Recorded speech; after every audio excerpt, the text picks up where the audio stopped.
Welcome, I'm Paul, this is Dave. You're watching my channel's weekly compendium ending Monday, December 16th, 2024. Enjoy. Case file number 1986, written by Iceland D, 96. John who died, John who's still alive. So a little background. My mom grew up in a small town and is still extremely close with many of her childhood friends, one of whose changed name is Liz. My family lives in the capital city, and the town she grew up in is about a 4 to 5 hour drive away. But my parents visit there multiple times a year, so keeping in contact is easy. Liz was married to a man not called John. John was a big, tall man, and one of my favorite uncles growing up. At some point, they moved from the small town about 40 minutes away into the countryside and set up their farm and had a child. About 5 or 6 years ago, John very suddenly passed away, leaving Liz and everybody else devastated. John was home alone and was doing his morning farm tasks when he had a stroke whilst outside in the freezing snowy cold. This was very early in the morning, and neither his wife or daughter would be home for another 6 to 8 hours, so he lay there outside unconscious until his wife finally returned home to find him dead. This next part I remember very, very well. I was at home and was helping my mom make dinner when Liz called to tell her of her husband's passing, and when my mom hung up the phone, she burst into tears and broke the news to the rest of the family. We all took it pretty hard. I was 19 or 20 years old and did not live at home at the time, so admittedly the next few days were a bit of a blur as I was not home constantly. I did not attend the funeral myself, and I'm not sure exactly why, but I will say, in itself, that is not strange for my family and how we usually do things.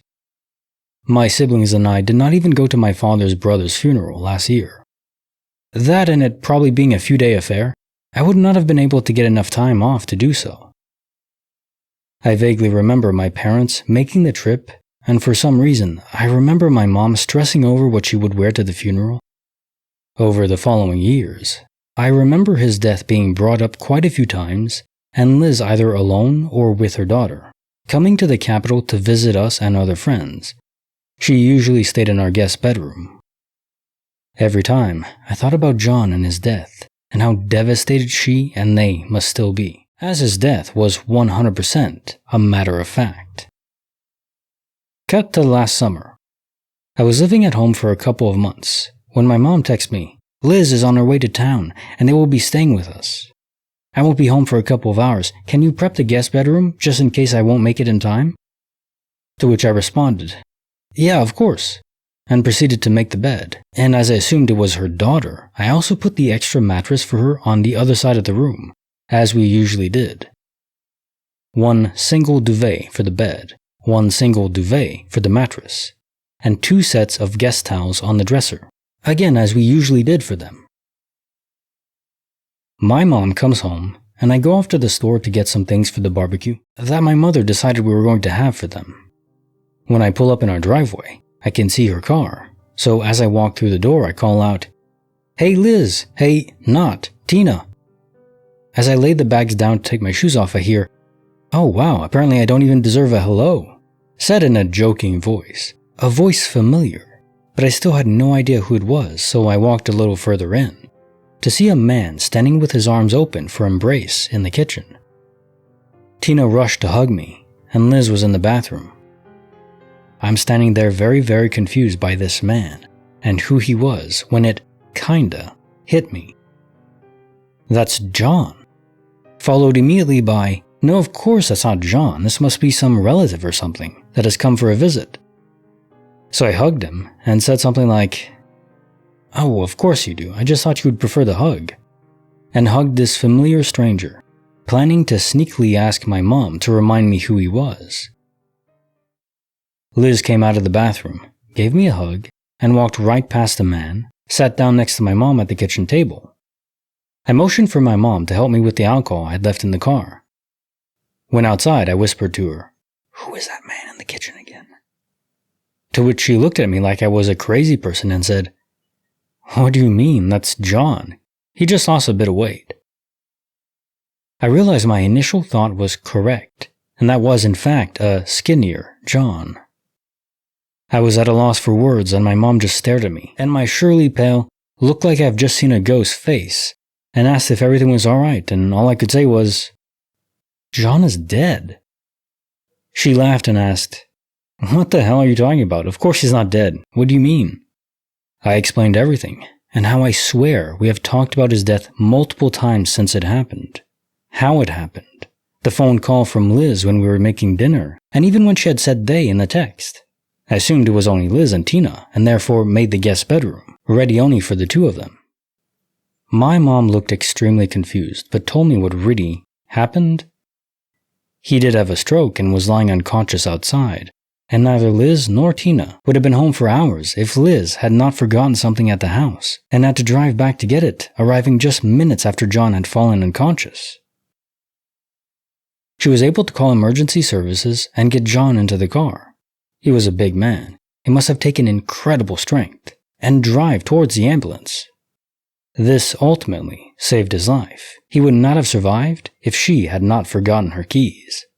He has apparently come over many times with Liz and Tina and stayed at our house in the last few years.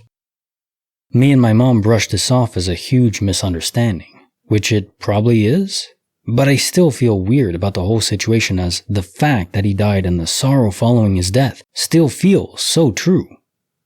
What do you guys think? A glitch? Alternate reality? Me being crazy? Or just a misunderstanding? Case file number 1987, written by Saint Saturday. Going up, going down. No one makes a sound. Lo and behold, something pretty odd happened to me in an elevator, of all places. Anyway, as a disclaimer, I'm the type of person who'd rather ignore anything that seems out of the ordinary and go on about my life, and I try to be as rational as possible. I keep thinking about this situation. Maybe I interpreted the whole situation wrong, I don't know. I'll let you guys form your own opinion. Yesterday, I had to pick up a paper for an exam from the university where it's also hosted.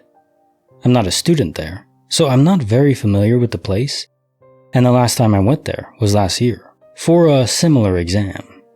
Anyway, this is just to give you a little more context. The story goes like this. The university is extremely crowded, since it's noon.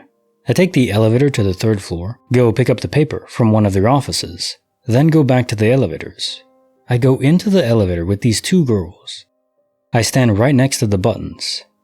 This is my fault too, because I hesitated to press my floor, but I wasn't sure if the 1 button was for the ground floor or for the 1st floor. The two girls talked for a bit before pressing the 1 button, 1st floor, not ground floor as I figured out later, which was the P button, and going silent. Everything is normal so far. We get to the 1st floor. I step out a bit to check if it's floor I came from. Obviously not. I get back in. The girls, weirdly, don't get off at the floor they pressed, and don't say anything either about it. Okay, maybe they changed their minds, but didn't mention it to each other? Whatever. 3 or 2 people. I can't remember the exact number, but it was more than 1 person. Get in with us from the 1st floor. We'll call them the 2nd group for clarity, because it's about to get even more complicated. The 2nd group pressed the buttons for the 3rd floor and the 5th floor. Still normal. Now it gets even weirder though. I honestly really don't understand why I had no reaction or made no move to say anything. By the way, everyone was quiet. Nobody communicated anything to each other, which I really don't get, since everyone who got in the elevator was accompanied by at least 1 other person. We go back to the damn 3rd floor. On that floor, the 2 girls get off, the floor that they were previously on with me. Again, maybe they both realized that they needed to get back to the 3rd floor, but somehow didn't mention it to each other, and neither made an attempt to press the 3rd floor button. The 2nd group, the one who pressed the button for the 3rd floor, doesn't get off at the 3rd floor. Instead, another group of these 3 people with coffee cups steps in. And I'm not freaking with you. One of the people with the coffee cups calmly presses the button for the 3rd floor, Finally, another person in the elevator pressed the button for the ground floor. Honestly, I was worried that the elevator would just stay stuck on the 3rd floor. But then I felt it going down and was extremely relieved. We reached the ground floor and I stepped out. Funnily enough, I looked back to see if anyone else got off at the ground floor. Nope, not one, even though there was a person who pressed the ground floor button. I leave the university and focus on finding the bus station, forgetting about the whole thing. I get back home and start thinking about it more in depth. What the frick? Also, why the frick? It's not like anything supernatural or scary happened, besides the weirdly subdued frustration I was feeling because I was unable to leave this damn building already. It just made no sense. It wasn't as if there was one odd person who was acting weird. It wasn't even as if anyone signaled that they pressed the wrong button. Everyone involved in the situation, which, need I remind you, were like 7 to 8 people, behaved illogically, and I don't understand why. It was as if they were mimicking having a destination, when everyone was actually circling back to the 3rd floor. It didn't help that it was silent.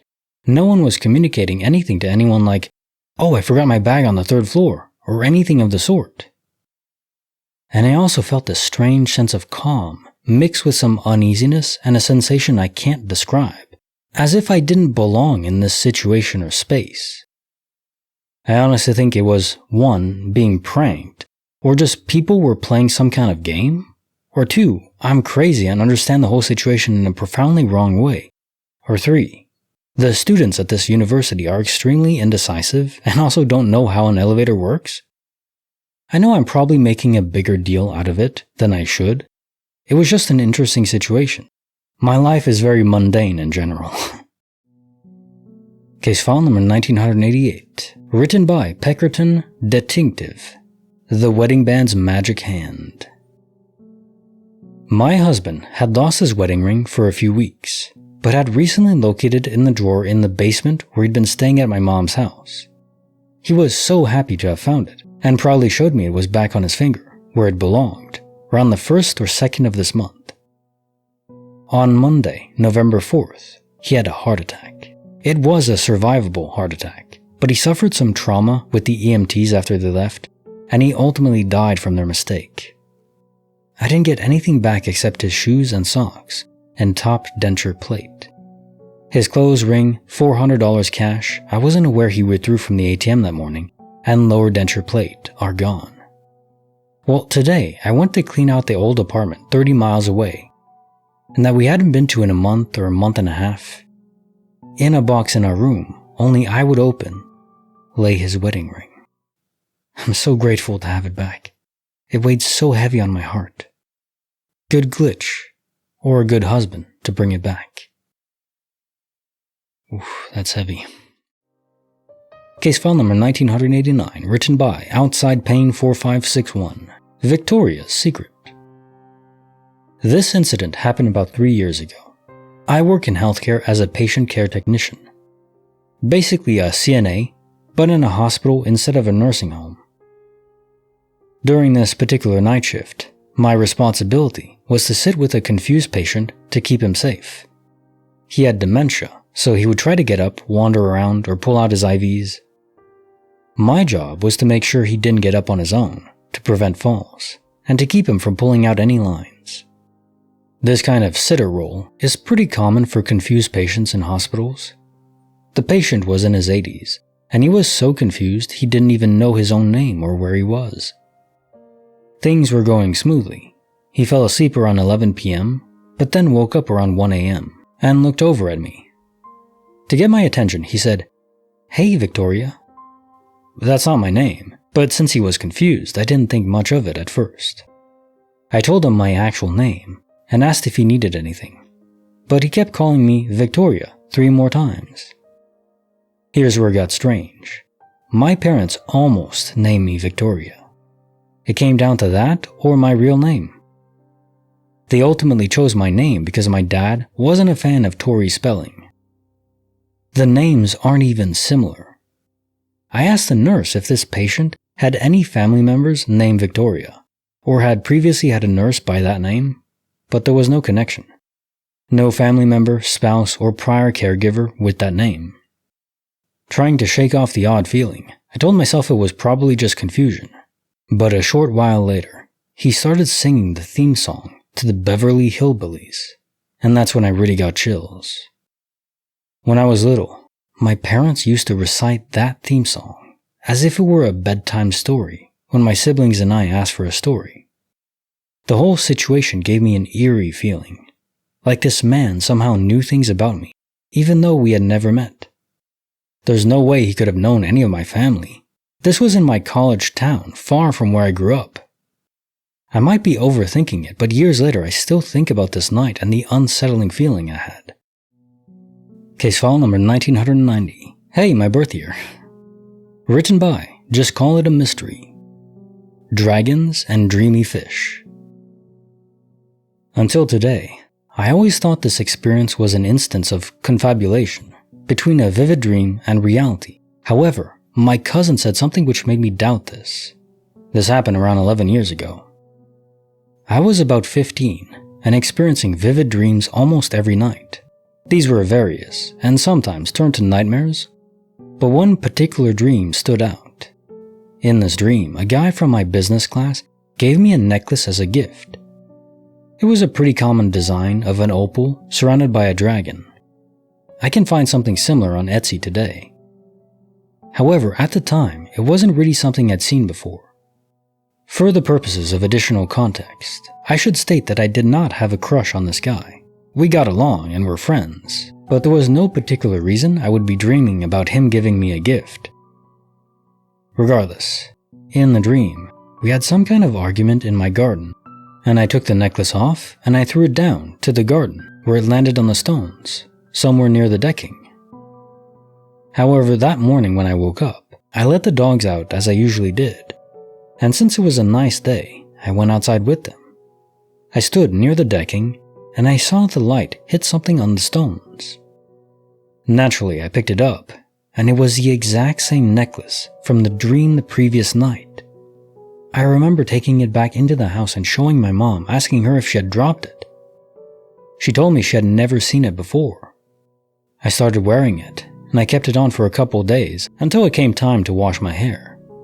I'd worn the necklace in the shower before, but I was concerned that the shampoo would damage the necklace, so I took it off and placed it down on my cabinet. It was not until the next morning I went to look for it and realized that I could not find it anywhere. I checked behind the drawers and under it. I searched my whole room but never found it. When I asked my mom about it, she had no idea what I was talking about. Couldn't recall me showing her a necklace I found in the garden. After a while I stopped thinking about it, but a few months later I ended up in a relationship with a new guy. Not the one who had given me the necklace in a dream, however he was friends with him. My boyfriend showed me a text from our classmate admitting that he had a crush on me, which reminded me about the missing necklace. The necklace never showed up and the whole thing became just kind of a strange memory. I figured maybe the vivid dream around this time had caused a memory distortion. That was until today. I was browsing Etsy looking for a necklace for my niece and asking my cousin for her opinion. We saw a similar looking necklace and I immediately thought back to the necklace which had gone missing. Then my cousin made a comment that it was similar to the one I used to wear and asked what happened to it. I had never told my cousin about the story before and I asked her what she remembered and she just said she can remember me wearing something similar. But then one day I'd moved on to a different necklace and she always believed I simply got bored of it. Case file number 1991, written by A Little Bit Morbid. Echoes of Jay on a warm spring day. This happened a few years ago, and whenever it's this time of year, I remember it because his birthday is coming up. My mom had an ex, I'll call him Jay for this, who she was with for a few years. He was like a stepdad to me. We didn't always get along, me being an angry teenager and him not being the easiest person. But in the time before he passed, sudden heart attack at age 49, our relationship got better, which made it much worse when he suddenly was gone. He died in 2013. Sometime after that, I can't remember how much time had passed, but it must have been about a year after. I was grocery shopping. The supermarket was nowhere near where Jay used to live or work. It was a sunny, warm day. I was done with shopping and had just returned my cart and was making my way across the parking lot, back to my car, when I saw a car of the same make, model, and color as his. Not too unusual. Then a guy dressed the same way Jay used to was walking up to it. Just saw him from behind at that moment. Black jeans, black t-shirt tucked in, leather belt, same haircut and color. Okay, I thought, not a weird way to dress, could be any guy. Haircut and color weren't rare as well. He opened the door of his car, turned around like he knew I was watching, smiled and waved at me, then got in. I could not move, I was shocked. I then hastily walked back to my car. Could not be him, it could not be. I had parked my car in reverse, so when I sat down in it, I could see other cars coming and going. I opened my window because I had to gather myself for a moment, and it was hot in the car. Then I saw his car leaving his spot. He had to pass my car, and so I got a closer look. He had a few feathers bound together with a leather strip hanging from his rear mirror, like Jay always had.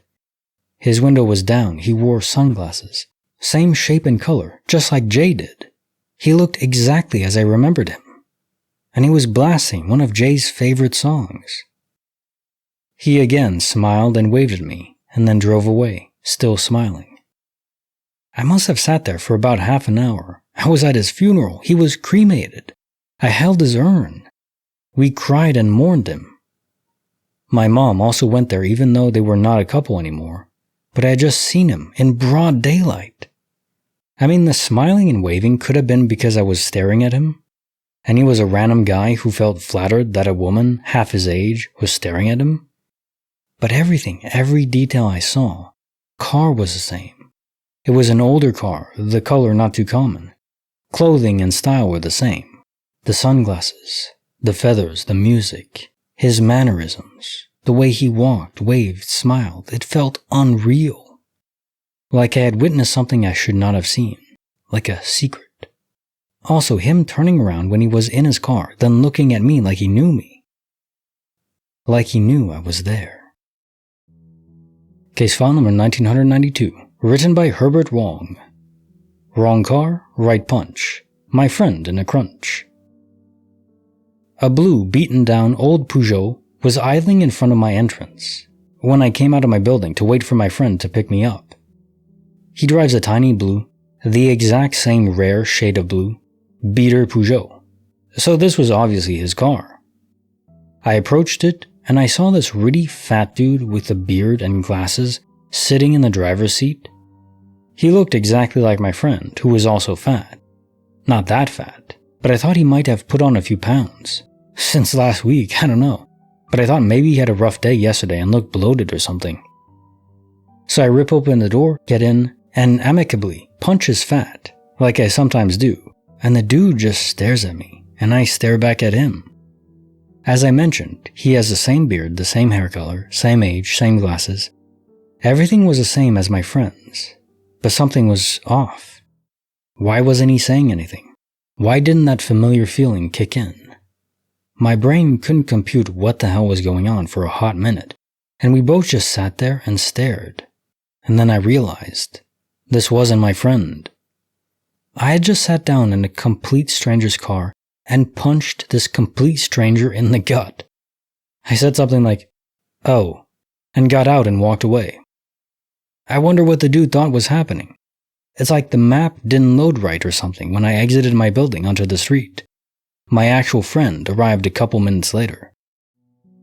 Case file number 1993, written by Lost Me Down the Spiral, Physics-Defying Chair, Aldi's Strange Affair. One day I was at Aldi's. I was standing in line waiting to check out.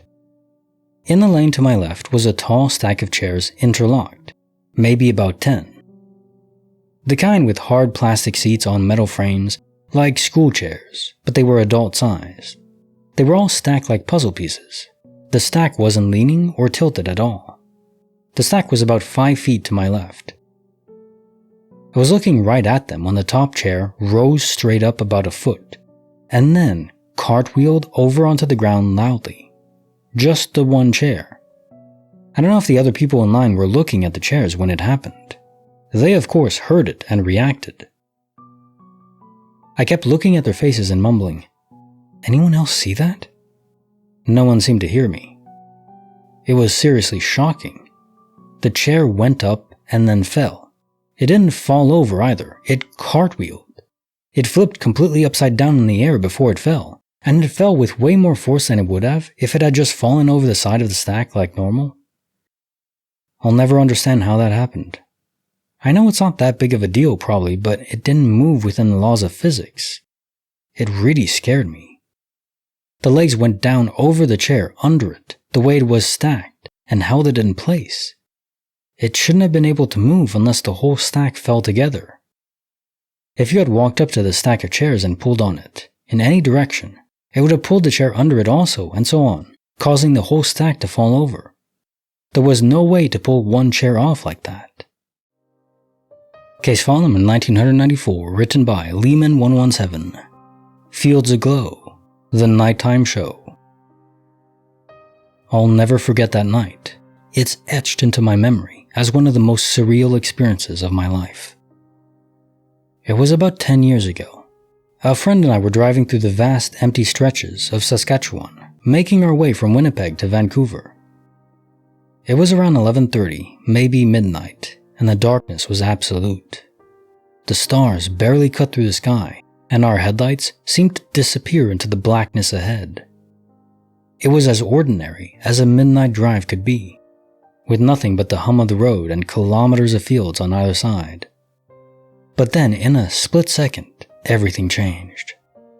Out of nowhere, the night was replaced by the brightness of broad daylight. Not a distant glow or flash, but full, high noon daylight. The sky turned blue, and we could see the fields stretching for kilometers in every direction, clear as if it were the middle of the day. It was as if the universe had flipped a switch, casting sunlight over the land for a few seconds, then snatching it back. My friend and I were stunned, almost frozen, glancing at each other to confirm we were both witnessing this impossible phenomenon. The whole thing lasted maybe about 5 seconds before the darkness closed in around us again. Over the next few days, we searched every corner of the internet, desperate for an explanation, maybe a massive explosion or some unknown atmospheric event. But there was nothing. No reports, no clues, no theories.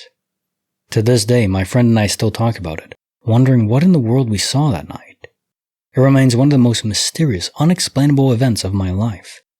Like a forgotten memory of a dream that no one else could ever believe. Case file number 1995, written by Imba.usernames, 2020. Hormones fly, necklace goes bye-bye. When I was very pregnant and very irritable, I was packing for a trip.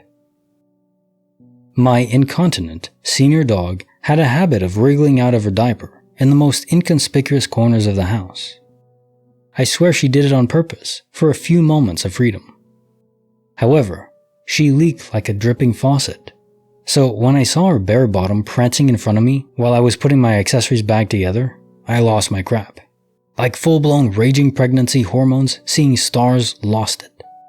And the only way to handle it, clearly, was to throw something. I threw my favorite necklace towards a corner of the wall. I watched it make contact against the drywall, but then it just disappeared, just gone. I searched the entire bedroom, thinking that maybe it just bounced and landed somewhere crazy, like on top of the ceiling fan blade. I even checked the trim above the closet door and baseboards to see if it fell through a gap. In my desperation, I even prayed to Saint Anthony, like my grandma taught me. Tony, look around. Something's lost and can't be found. Please help me find my mother frickin' necklace. However, I had to catch a flight, so I took the L. Told myself I deserved it because I was a complete and utter lunatic. Years later, I was cleaning out my purses and found the necklace in the inner pocket of a purse. I had not used this purse in years, and it was a winter dark leather bag that I wouldn't have packed for a summer trip. My husband wasn't home at the time I was packing, and he wouldn't have touched it or put it in the purse. The purse was tucked away at the back of the closet on the top shelf for years. I know it was a hormonal raging mess, but I literally saw the necklace hit the wall and never come down, only for it to show up again later in the inner pocket of an otherwise empty purse? Case file number 1996, written by Redhead SB. Rural Ride with a Blue Lights Guide. About 4 months ago, my mom had knee replacement surgery and they sent her home the next day. After 3 days, her leg was kinda red and significantly more swollen. She also had a fever, so we decided to go back to the hospital. This was around 10 p.m. and it was dark. I was driving, Mom was in the passenger seat, my 12-year-old daughter was in the back middle seat. We live in a very rural area, and after about 10 miles, we hadn't met one single other vehicle. It's that far out there. Along this stretch of highway, there are a few really tight curves that have a 30-mile-per-hour reduced speed limit sign. No flashing lights or anything else, just a yellow metal sign. There's a creek on one side and a steep cliff on the other, so no shoulder, no driveways, nowhere for another car to be besides on the road as we were. After the first curve, all of a sudden, we see a bright blue light flash through the car. I saw it on the trees in front of me and behind me when I looked in the door mirror. Then it was gone. Like cop lights, but without any red or headlights behind us. Just for 1 second. No sound, no other cars, in front or behind us. And we're only going 30 miles per hour. All 3 of us saw it. The exact same thing. It really freaked me out because I'm a very logical person, rational. And I can say this is the only experience I've had my whole life that I can't explain. Also, there are 2 wooden crosses beside the road where a tractor trailer crashed, and 2 people died in that spot. I remember that accident because it tore up the highway where the semi jackknifed. That section had to be repaved. I don't believe in ghosts or aliens or anything like that, and if my mom and daughter hadn't seen this too, I would have convinced myself I was seeing things and probably never even mentioned it to anyone. So my theory is, we drove through a glitch in the Matrix and saw the emergency lights from that accident years ago. As crazy as that seems, it makes as much sense as anything else I can think of. Case notes from 1986. John who died, John who's still alive. I certainly don't believe this could be a misunderstanding because John apparently came over a few times since you thought he died. If that's the case, you couldn't have missed him. This whole situation would have been brought up back then, because you would have still believed he was dead. So you wouldn't have waited until now to question, why is John alive?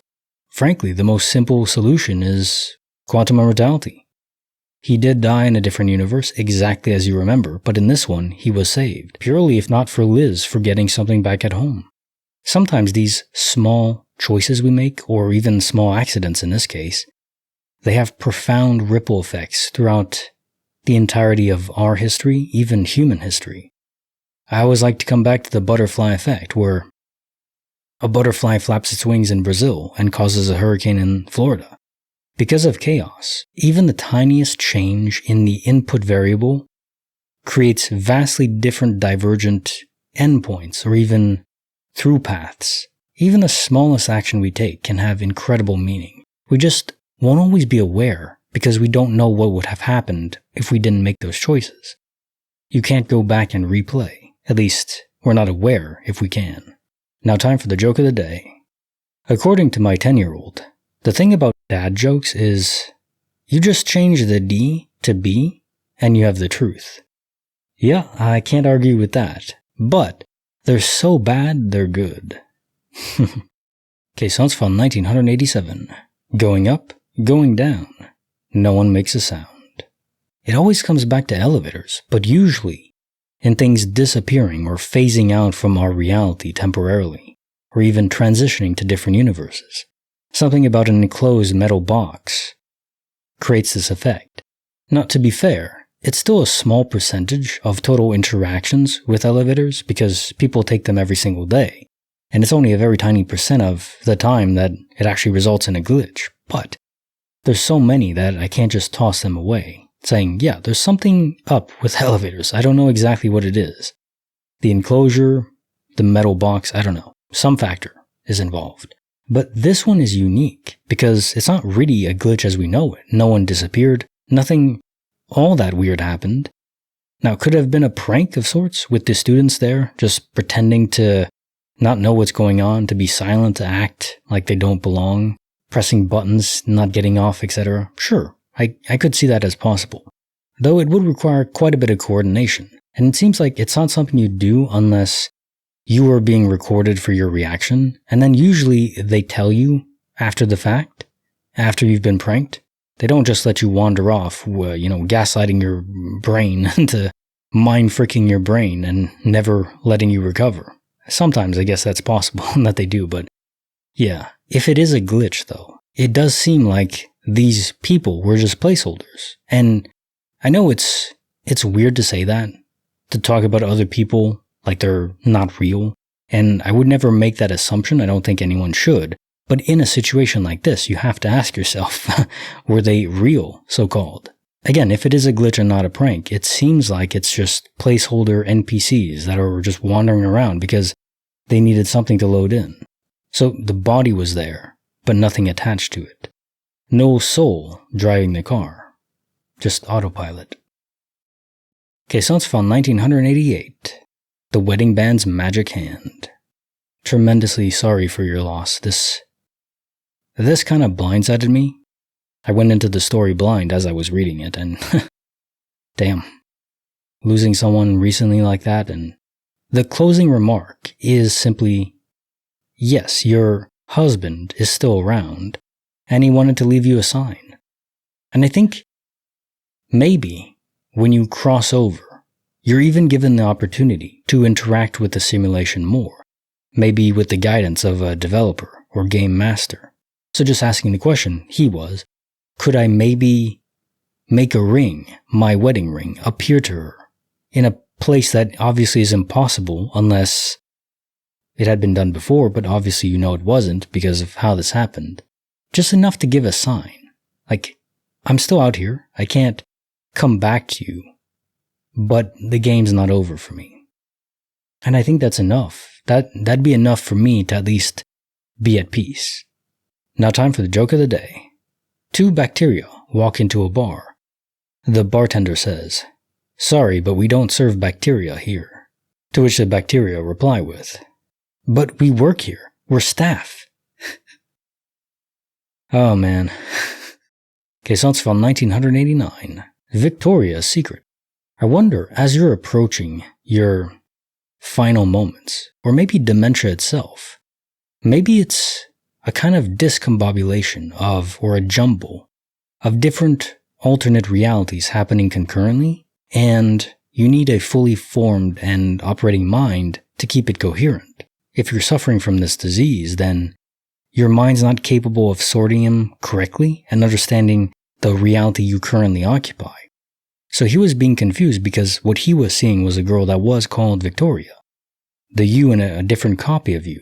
That is an interesting way to look at it. I don't know if it has any validity though, but just spitballing, I think it makes some sense. The alternative is it was just a coincidence. Maybe his wife or someone he knew that was important was called Victoria, and he was seeing her and you. Case notes from 1990. Dragons and Dreamy Fish. So here's the question. Did your dream self conjure this necklace to bring it there? Or maybe not conjure it from nothing, but pull it from somewhere else? Or was it always there?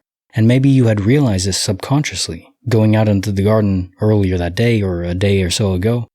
Your subconscious incorporated this into the dream, so then you'd find it later on.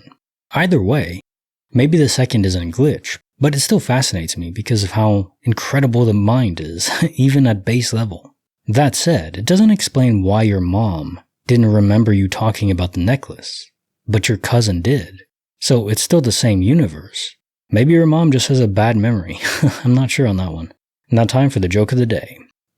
My wife called to tell me she saw a fox on the way to work. I asked her how she knew it was on its way to work. She hung up on me. What does the fox say? Case notes from 1991. Echoes of a jay on a warm spring day.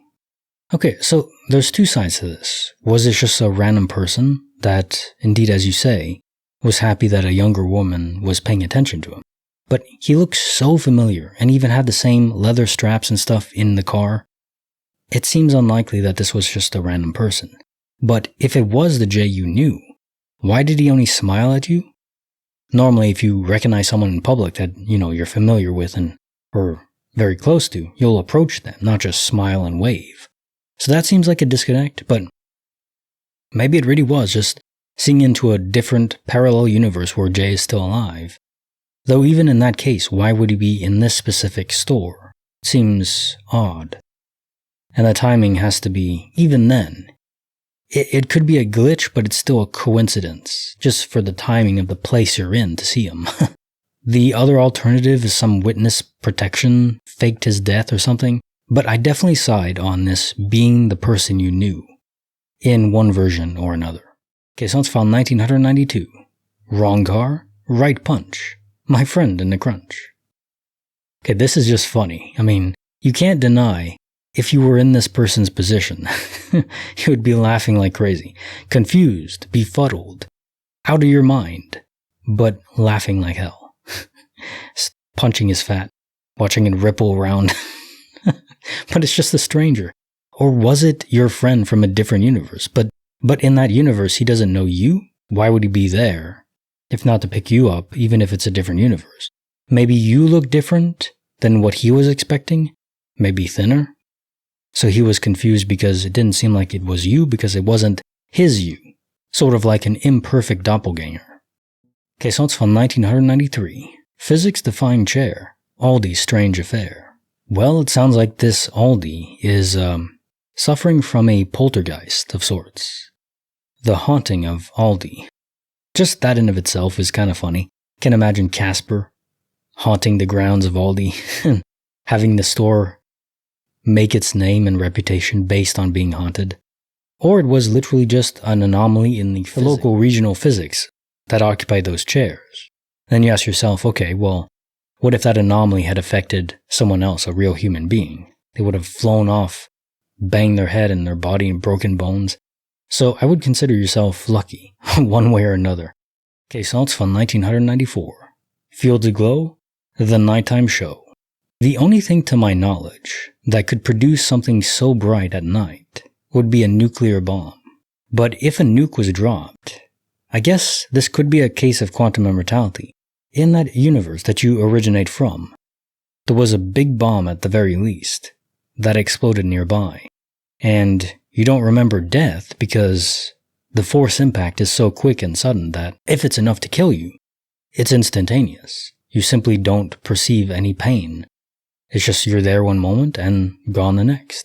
It's almost like that, Ocean Gate or something? These rich people built a submarine to try to go explore the Titanic, but they went so low, the pressure was too much and it destroyed the craft, the submarine. But it imploded so quickly that 1 minute they were conscious and then 1 millisecond later, they were just gone. Vaporized, turned into mist. That would be very similar if you're close enough to a bomb like that. Could also be a simple explanation that it was a meteor. If you have a meteor coming in, crashing into the atmosphere and exploding into the sky, that can create a giant burst of light. Although, would it last for 5 seconds? I'm not sure. I guess if it's big enough. Though if that's the case, you would probably have heard sound, a sonic boom, a giant pressure wave that would emanate if you were close enough to see the light, so bright that it basically was daylight. It seems like other people would have noticed. You would have definitely had a record of that kind of thing happening. I mean, this happened, I think, pretty recently, a few years ago in Russia, and it destroyed glass windows and homes and cars and so on, so it seems like it could maybe fit, but also stretching a bit. Okay, so it's from 1995. Hormones fly, necklace goes bye-bye. A de-render before it even hits the ground. Normally you can track an object before it disappears. It's not right and plain in your face. People will say, oh, I dropped my tennis ball. I heard it bounce. I saw it move. Then I looked away and then it's just gone. That's what happened to me. But to see it vanish from thin air, just not even drop down, that's another level, and definitely one that's more disconcerting, no doubt about that. These cases are perfect because they really go to show there is no possibility other than it being a glitch and targeted back to you. An error correction of the glitch to reappear in a place that you would eventually check. Though it's kind of funny. Why not just make it reappear on your kitchen counter or something? Why make it reappear somewhere that you know you couldn't have put it, or it couldn't have fallen into the purse from where you threw it so long ago? They just want you to find it later on for some reason, like you weren't meant to have it right now. I don't know why, but that seems to be the case. Okay, so it's from 1996. Rural Ride with a Blue Lights Guide. Now, do you think these were effectively the soul flashes from the two people that died near there? I do believe that souls contain a great deal of energy, even just a fragment left behind. So could they produce light? Sure, why not? And it probably even is. Ball lightning sometimes. I think there is a phenomenal but natural effect of lightning condensing into a ball, depending on very specific weather phenomena and saturation of the air with water and so on. Very specific requirements. But I also think there's what looks like ball lightning but isn't, or is simply an orb of spiritual energy. And it can flash in and out. They don't typically last or linger. They're just there, almost like they're searching for their lost bodies. Or maybe trying to manifest as those bodies. Even though they're gone, spirits can manifest as the versions of what they were. Now time for the joke of the day. A slice of apple pie costs $2.50 in Jamaica, $3.75 in Bermuda, and $3 in the Bahamas. Those are the pirates of the Caribbean. The pirates. You know, that'd be something if pirates only focused on stealing pies. They would have been exterminated much faster, I would say. Inexcusable. Like the video, subscribe, hit the bell. Kinetic Symphony, signing off.